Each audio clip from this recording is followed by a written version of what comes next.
Bukan suatu kebetulan, masjid kapal ini memiliki arsitektur segitiga di ujung bangunannya yang menyerupai kapal, dan hal ini tentu saja menjadi keunikan yang tak perlu dipersoalkan. Yang terpenting bahwa sisi historis suatu masjid tampak lebih ditekankan, dan hal itu tentu saja menjadi pengingat siapapun yang kemudian berkunjung dan beribadah di dalamnya.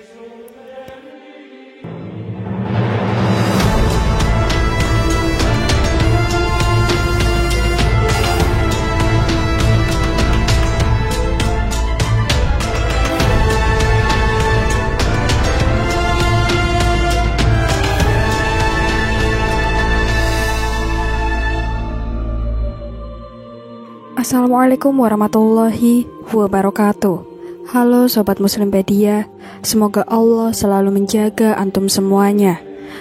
Dan di video kali ini kita akan membahas tentang masjid kapal dan simbol segitiga yang viral.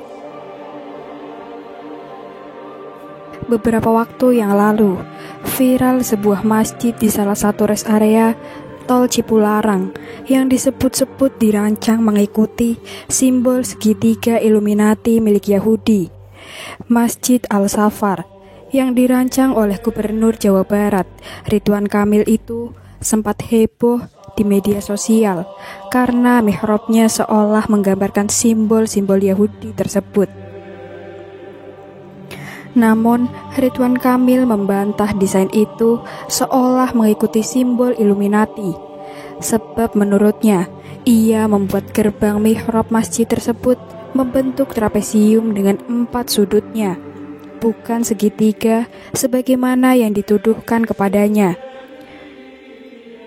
Padahal masjid, bagaimanapun bentuknya, merupakan media transenden yang sakral karena di dalamnya disebutkan nama Allah dengan mensucikan namanya. Harus diakui, belakangan rentan terjadi kecurigaan beberapa pihak yang mungkin saja terkait erat dengan konflik politik, sehingga imbasnya terasa dalam hal-hal yang terkait simbolisasi keagamaan. Sebelum viralnya kasus Masjid Al-Safar, Masjid Raya Kiai Haji Hashim Asy'ari yang dibangun Pemprov DKI Jakarta dengan anggaran 164 miliar juga dituduh berdesain salib dan menjadi pertanyaan banyak pihak. Masjid yang dibangun atas inisiasi Gubernur DKI Jakarta itu, Basuki Cahayapurnama, sempat menimbulkan kecurigaan banyak pihak karena kental sekali dengan nuansa politik di dalamnya. Namun bagi mereka yang telah datang sendiri dan menyaksikan seluruh sudut di ruangan masjid tersebut, tentu akan memiliki kesan berbeda dengan kabar yang tersiar di media sosial. Politik seolah telah membangkitkan fanatisme berlebihan dalam banyak hal, bahkan berbagai tuduhan negatif yang tak sedikit diarahkan kepada rivalitas politiknya. Padahal tempat ibadah, dimanapun dan bagaimanapun bentuknya, merupakan rumah Tuhan, yang pasti di dalamnya disebut namanya.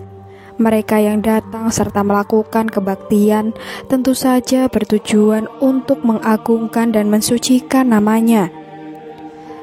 Hal ini jelas ketika salah satu ayat Al-Quran menyindir, dan sekiranya Allah tiada menolak keganasan sebagian manusia dengan sebagian yang lain, tentulah telah dirobohkan biara-biara Nasrani, gereja-gereja, rumah-rumah ibadah orang Yahudi dan masjid-masjid yang di dalamnya banyak disebut nama Allah. Quran Surat Al-Hajj ayat 40. Sekalipun agama identik dengan simbol, namun dalam konteks rumah ibadah, simbolisasi seharusnya tidak dikaitkan dengan perbedaan teologis. Jika kita melihat arsitektur lama Masjid Nabawi di Madinah, banyak ornamen-ornamen yang bernuansa barat, bahkan lukisan-lukisan yang mungkin saja mengadopsi dari gaya desain barat terukir indah di beberapa sudut dinding masjid. Belum lagi lampu-lampu gantung yang jauh dari kesan Timur Tengah, dan hal itu jelas menambah keindahan bagi siapapun yang memandangnya. Kesan klasik jelas menuntun kita pada nuansa historis soal siapa yang membangun dan memugar bangunan arsitektur masjid tersebut. Bukan suatu kebetulan, masjid kapal ini memiliki arsitektur segitiga di ujung bangunannya yang menyerupai kapal, dan hal ini tentu saja menjadi keunikan yang tak perlu dipersoalkan. Yang terpenting bahwa sisi historis suatu masjid tampak lebih ditekankan, dan hal itu tentu saja menjadi pengingat siapapun yang kemudian berkunjung dan beribadah di dalamnya. Kiai Abdul Hamid adalah putra dari Kiai Muhammad Faqih Mas Kumambang, salah satu ulama besar pendiri organisasi Nahdlatul Ulama dan murid pertama Kiai Haji Hashim Asy'ari. Dibangunnya masjid ini tentu saja kental suasana historis dan tak ada kaitan apapun dengan simbolisasi yang belakangan ini justru dituduhkan sebagian pihak yang tercemari nuansa politik. Hampir seluruh konflik keagamaan yang muncul belakangan memang tak dapat lepas dari suasana konflik politik yang mengitarinya.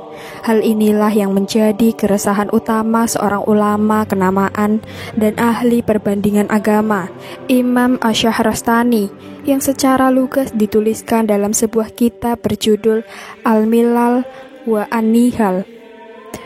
Keresahan tersebut ia ungkapkan dalam satu kalimat di bab pertama kitabnya.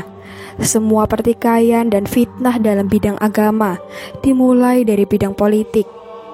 Pernyataan ini tentu saja memiliki relevansi hingga saat ini dan sangat kita rasakan belakangan ini, terutama terkait dengan masalah-masalah perbedaan kepentingan politik masyarakat. Konflik politik telah merambah ruang-ruang teologis yang kemudian dihembuskan nada-nada fitnah dan kecurigaan terhadap mereka yang berseberangan pilihan politiknya. Sulit rasanya kemudian untuk kita berada dalam situasi yang benar-benar berada di luar zona konflik politik, sebab hampir dipastikan bahasa agama seringkali dimanfaatkan untuk kepentingan-kepentingan pribadi politiknya masing-masing. Alih-alih kita ingin berada dalam suasana yang lebih netral dan lepas dari kecenderungan politik, kita malah seringkali dituduh sebagai bagian dari mereka yang tak peduli agama atau bahkan tidak membela sedikit pun agamanya. Simbolisasi pada akhirnya rentan dalam hal kecenderungan politik. Bahkan lebih jauh dari itu, simbolisasi keagamaan justru marak dijadikan alat untuk kepentingan politik sepihak.